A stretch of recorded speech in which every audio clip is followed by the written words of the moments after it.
Aha! It's a little unexpected detour out to California. With Pamela taking literally the shortest trip to Paris as humanly possible, and Bobby teasing an affair with his old flame because of it, we take a pause on Dallas and toss in another Knots Landing episode that has implications for Lucy Ewing. Lucy's major arc on Dallas at this point is getting married to Alan Beam. Alan Beam! Despite JR. But she's actually playing right into JR's hands. Masterstroke. On Knots Landing, the trauma of Valene's tumultuous relationship with her mother is now in the rear view, and the time has come for another relationship to be repaired. This marks the one and only time that Lucy Ewing will appear on the show, despite her parents being the main part of the cast. I guess California life just doesn't suit her.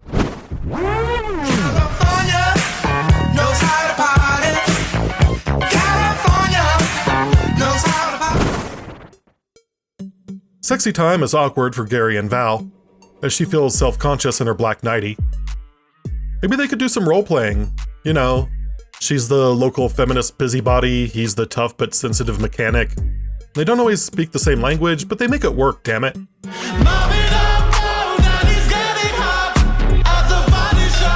We never find out, though, because little brother Bobby interrupts with a phone call to let them know that Lucy found out about their second marriage.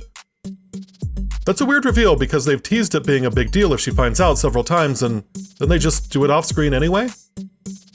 In fact, now that I think about it, it's a huge missed opportunity to tie the storylines of Dallas and Knots Landing together. JR just gave Alan Beam a deadline to set a wedding date or else, and Lucy has been dragging her feet. It could have been great drama to have Alan get the deadline, and then at the end of the episode he's about to pressure Lucy, and she gets a call that Val and Gary are remarried, so she decides to go out to Cali, complicating Alan's timing. Oh well, what am I gonna do? Write a complaint letter to CBS? Again? Val arrives at Southern Methodist University in a weird yellow Uber to surprise Lucy and explain things. Lucy is, of course, getting hit on by one of her biology classmates. So I'm flunking biology. Well, biology should be a snap for you, Lucy. Hey, listen. Anytime you need any biological help, you can depend on me. I mean, that whole idea was bad from Jump Street, but maybe don't start by calling her a whore and then follow it up by hitting on her in front of your girlfriend? And if the end goal is to form a throuple with Lucy as the unicorn, that's great. I mean, she's had worse relationships, but for God's sakes, let the woman broach the subject because she'll be able to do so in a way that doesn't make it seem like a creepy male power fantasy, and instead she can frame it as an expression of love among three people who apparently have way better multitasking skills than the average population.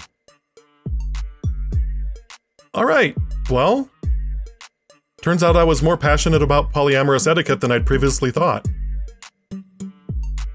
Val watches all of this, which has to be somewhat awkward for her, but not nearly as awkward as the conversation that follows, in which Lucy lambasts her for not telling her that her parents got remarried.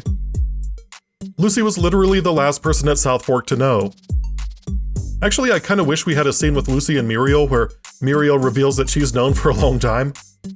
Valene tells Lucy they didn't tell her because they were worried about what would happen if the second marriage didn't work out. I mean, it's a legitimate fear. Even though the show treats them like they were star-crossed lovers, they were really only together for a few months before all hell broke loose. Lucy blames Gary for the breakup more than Val, and she's still a little cold about it. Meanwhile, Gary is back in California, but his mind is in Dallas. Karen tries to get him to share his frustration as she comes in to pick up Sid for a nooner. Perhaps Sid and Karen have plans to roleplay. Her as a naive waitress who's been pining for her lost love, and him as the alcoholic black sheep of the family who struggles to accept love. Haha! Callback. By the way, remember when we all used to use baby oil to sunbathe? Yeah, turns out that wasn't such a great idea in retrospect. Sid does give Gary some good advice, though. Just be a father. That's all Lucy wants. Sid isn't the only Fairgate doling out advice, though. Karen also told Ginger to put her foot down and not allow Kenny to treat her like a party girl for his music industry cronies. So Ginger and Kenny are gonna have an old-fashioned date on the beach. Everyone makes Lucy feel welcome, even though Diana looks down her nose at her for being a vapid blonde. Gary also feels like an outsider as he overhears Valene tell Lucy that she never felt at home until Lucy came to stay with them. Gary does his sad sack routine, but Karen Badinsky pulls over and demands that he take her advice. That advice? You'll work it out. Well, I'm certainly glad she called him over to the car 3 times for that. That night, Kenny and Ginger come over and Kenny invites Lucy to a party, but the Ewings have tickets to Marineland. The party is news to Ginger, who was promised no parties. Kenny Ward, master of the Hollow Promise, promises to take her out next weekend, but this weekend he just wants to pimp her out to his music friends. Wow, sounds like they're role-playing the Averys. The tensions eventually boil over as Gary says he doesn't want to live off Jock Ewing's money, but Lucy is used to a certain lifestyle and has no problem using her granddad's money.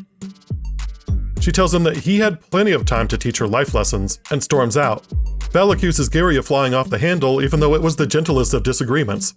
Gary tries to apologize, but Lucy shuts him out and decides she wants to go to the party instead. There, she's the life of the party in Ginger's absence. Richard Avery pops in and lusts after Lucy. He tries to get her under the cul-de-sac, but the band takes her to a better party. Instead, he moves on to Sylvie, who had been throwing herself at Kenny. It turns out that Kenny's kink is being a shitty husband, though, and he just can't get into it if Ginger's not there to be humiliated by his infidelity. You know, I think you like it better when Ginger's around. Sure. You like being sneaky. Ginger returns just in time to see this extra's awkward shirt design that makes him look like he has 2 vertical breasts. She kicks out the couple who has been screwing on the ward's waterbed and makes up with Kenny. Lucy gets dropped off the next morning and starts packing to return to Dallas. She asks Val to leave Gary and move back to Dallas with her, and Val is way too quick to say yes on that count. Gary is understandably miffed about the whole leaving him thing, but Valene doesn't seem to have much of a plan. What I like about the past few episodes is that they stack on top of one another in ways that explain characters' behavior without them having to stop and give exposition. Val is practically on emotional autopilot in this scene, willing to pick up her life and move back to Dallas, which she hates, just because Lucy is frustrated on her second full day in a new city. Val would seem to be behaving irrationally, while Gary seems like the only sane one in this trio. But we just watched an episode full of flashbacks about how Val's mother made decisions that isolated Val from her mother, her husband, and her daughter for nearly 2 decades. And now Val is stuck in a classic overcorrection, determined not to abandon her daughter and catastrophizing Lucy's desire to move back. Now, I'm not thinking past getting on that airplane, because if Lucy gets on that airplane by herself, then it's over.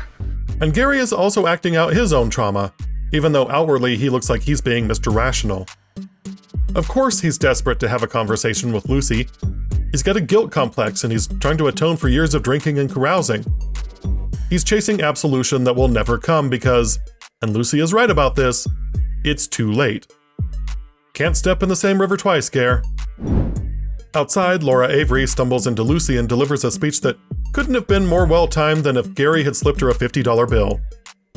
She romanticizes Gary and Val's love story and talks about how careful they have to be with one another and why they had to keep their marriage a secret. Val stops off at the beach to record some awkward ADR with Lucy.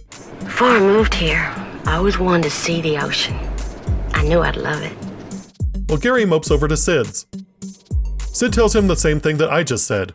You can't repair the past, but you can repair relationships with honesty, humility, and authenticity. But still, I should think that once you owned up to your mistakes... I didn't. You mean you just came on like a father without even talking about the past? Gary somehow finds Val and Lucy at the beach, presumably using the same Knots Landing-specific psychic powers Annie Fairgate used to summon Val's phone number in the pilot. Gary gives an impassioned apology for being a screw-up during the most important years of Lucy's life. This is made all the more emotional by Ted Shackleford forgetting his line and pretending to get choked up while he remembered it. I may blow him every now and then, but at least I face him and look him in the eye.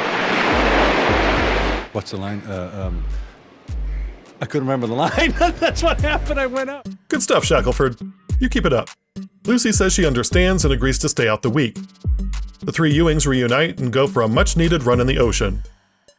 And we're out!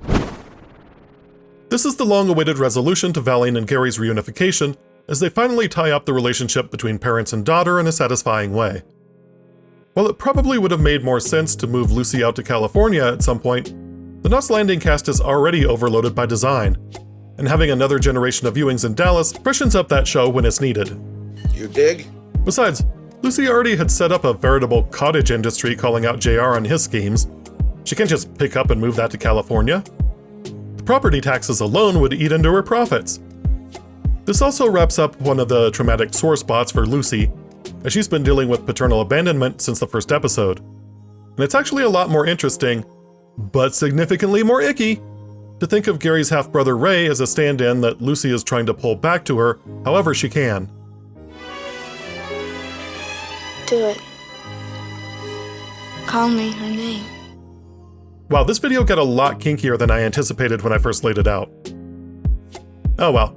It's pretty clear that the cul-de-sac is being set up as Bone Central, where everyone just tries to get it in with whoever and whatever is available. But it's about to run smack into the Reagan-era moral majority, and sex is about to get a lot more dangerous and, frankly, weird.